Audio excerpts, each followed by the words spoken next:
पहले ज़माने की बात है, एक साहब हैदराबाद में नामपल्ली स्टेशन पे उतरे। उनको जाने का था चार मीनार को। चार मीनार बहुत दूर है वहाँ से, हैदराबाद गए होंगे ना जी तुम, चार मीनार दूर है।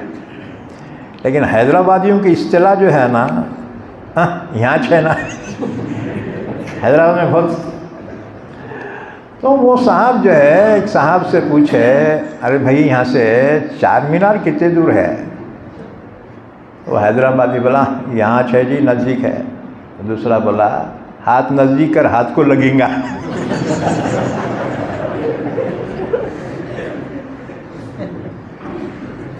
अच्छा, हैदराबाद में कितने भी साल का वाक़या होता है, परसों जी हैदराबाद का परसों बोले तो 20-25 साल की बेफिक्री है।